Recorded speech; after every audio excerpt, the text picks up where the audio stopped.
Hello everyone, welcome to another video with George. As you've probably guessed by the thumbnail, and if you followed me on Twitter you'll already know, things didn't end so well, or really start so well, at Festival of the Unexceptional. George got a bit impatient in the queue and decided to boil up and obliterate the radiator, so had to be recovered back from FOTU. It took 10 hours in total for us to get back. We called the RAC out at 4:45 because we didn't realise the radiator had gone until the end of the show. In hindsight, we should have probably checked that it could hold coolant before then, but hey ho. They eventually picked us up from Grimsthorpe Castle at 8:30. Big thank you to Adam from Hagerty for giving us some crisps and drinks to keep us going. They were very much appreciated. And a big shout out to the deer, the really friendly deer that was there. They kept coming over a few times, mostly just to steal food from us, but you know, it was nice to have some company. So yeah, they picked us up from Grimsthorpe Castle at 8:30, dropped us off at Blythe Services for about 9:45. And then we had to wait to be picked up then to be relayed back to Huddersfield. We weren't picked up from Blythe Services until 1:45 in the morning, and then made it back home at 3 o'clock in the morning. So that was great. But because our street is quite narrow, it'd be quite difficult for a big recovery truck to navigate, and the guy didn't seem the best. He was using Google Maps instead of his truck sat nav, and if you live in sort of rural Huddersfield, you know that not all of the routes into rural Huddersfield from the motorway are safe for trucks.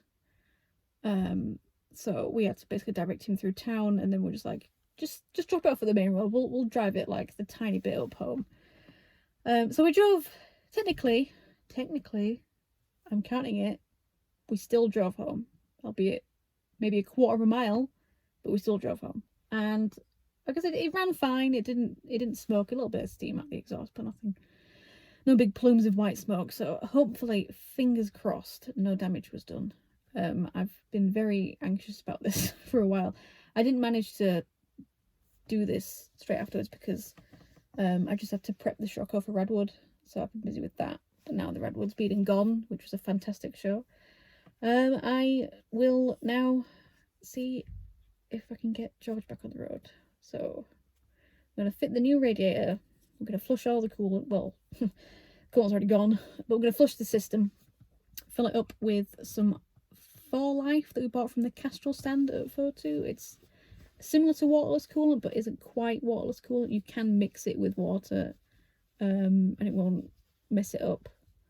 And it's also useful as a head gasket failure detector. Apparently it turns yellow if your head gasket's gone, so we'll find out straight away if that's happened to George, and you'll get my live mental breakdown reaction if that does happen. So that's exciting, isn't it? So yeah, let's go. Let's do this. So this is a radiator. It's not in prime location, because obviously there's not really a lot. There's normally a cover that goes over this. There's not really a lot of airflow that goes to it. It's split right down in that corner down there somewhere, so I don't actually know how bad the damage is. Not the new one there. I just nearly showed my address to everybody, although it's only my work address, so you know, it's nothing too bad. But so yeah, let's get it out and see what the damage is.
we have it. There's the damage. That's why we weren't going to make it back. Yeah, I don't think Radwell will fix that one.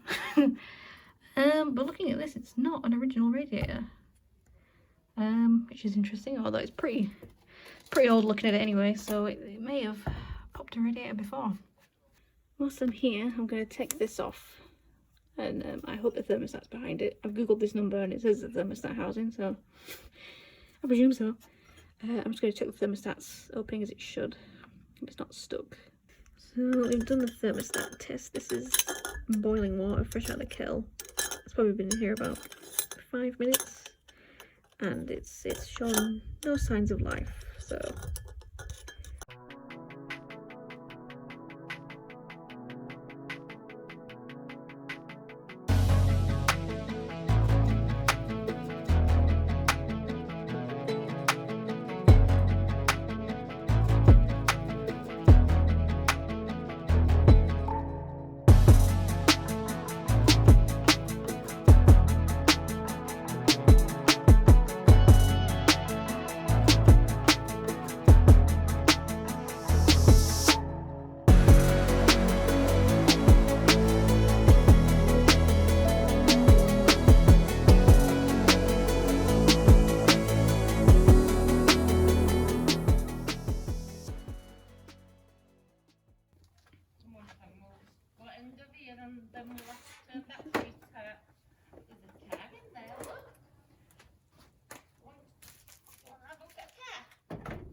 Look, somebody's car. Not your car. You think it is, Jackson. And you might think it is if we wanted one. yeah. Look. No, there you are. You're going to drive this when I fixed it? I think you would, I know, if you let him.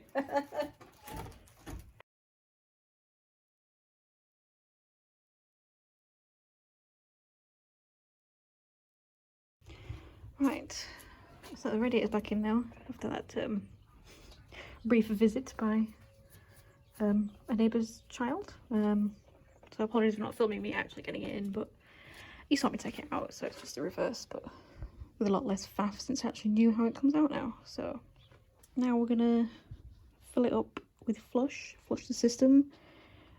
Hopefully it takes one flush, but judging by the state of the pipes on the old radiator, it might need two. But I bought 2 balls of flush just in case. And then hopefully nothing else is damaged and we can fill it up and have a nice time. Now typically yesterday the hose pipe ban came in, so now I have to do this with a watering can.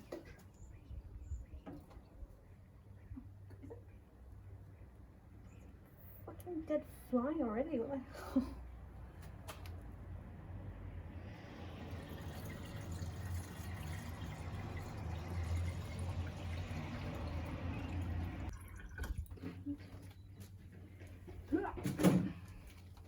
I'll let that flow through a bit.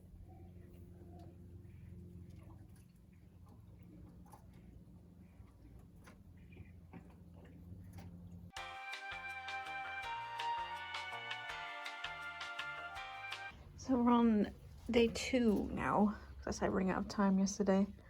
I have run it up, I've put the flush through, but I haven't drained it yet because I wanted to let it cool down so I won't burn myself. I also went all the way to Bradford because it was the nearest Euro that was open and got a thermostat. I don't know if it's right yet, I'm hoping that it is. So we're going to give that a go. First we're going to drain the flushed coolant out and see how gross it is.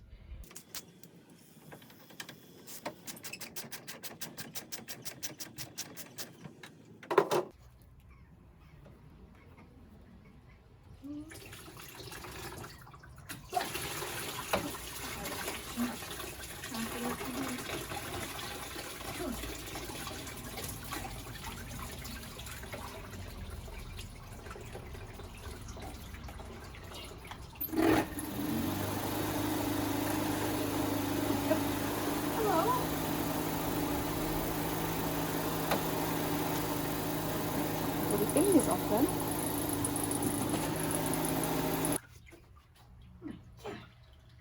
My hand's done. Not expecting that. I don't even run the car today. Oh my goodness. Alright, whilst that's draining, I'll take the thermostat out again.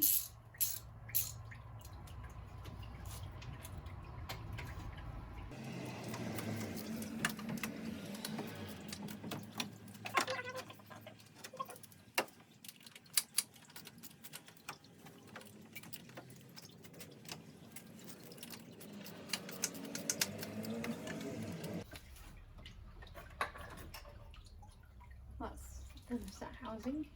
Nice and rusty inside.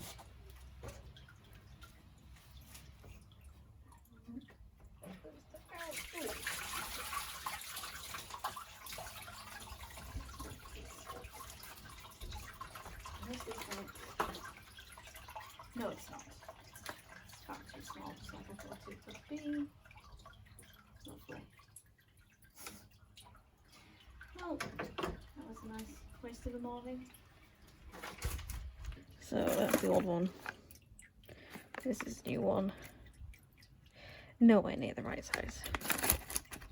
I did think that box was a bit small when they gave it to me. Oh dear. Back again. I went back to Bradford to pick up the other one they had listed, and this looks a lot better. As you can see, it's wet because I've already made sure it works, and it does. It does open. So this also has the temperature on it, 87 degrees there. That's the temperature which is meant to open. That copper bit there is full of like a wax which melts, and then it allows that section there, this to open so colour can flow through and circulate a lot better and cool it down. So where's the, I don't have the torch. Let me get the torch. And look down there, that's the thermostat housing. So we're going to put the thermostat back in there, put all the pipes back on because I've let it drain. That's all the gunk that's come out, and then we're going to put the new coolant in, and fingers crossed everything should be okay.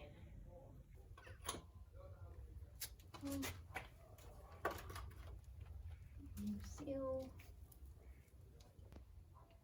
Would normally put red rubber grease on that, but I don't have any at home, so I'm just going to cover it in coolant to make it a bit slipperier. You're a donkey, Ben. Don't have any donkeys nearby. Right. Now. The right way. No, it's not. That's the right way.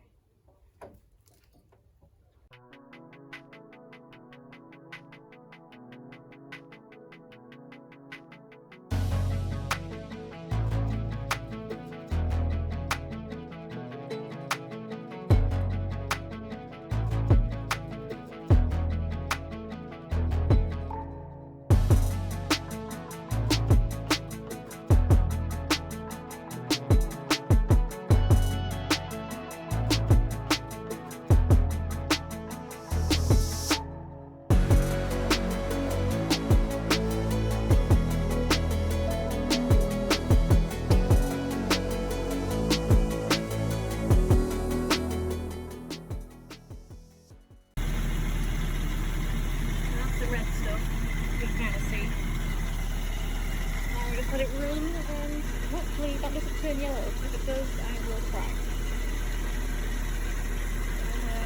It sounds alright. It's a lot better than it did when we packed it up anyway.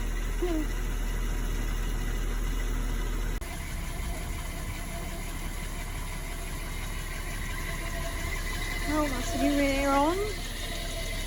Coolant in it. New thermostat on. Fingers crossed. I'm just heating Woes out over. I've go, leaving it idling. It's quite warm today, and it's staying right where it should be. It used to creep up to about there, and maybe about there. Once it got to those dots, it would kick in, but the fan's been kicking in as and when it should. It's just kicked in now, actually, so fingers crossed. We've sorted George out. Slight random side note. I'm not sure if it's because of all the coolant that's been spilled under the bonnet, but when it gets hot, it smells like Chinese ribs. So now I'm really hungry and I really want Chinese ribs. I think tomorrow we're going to go for a quick drive with the parents. See how it goes. And yeah.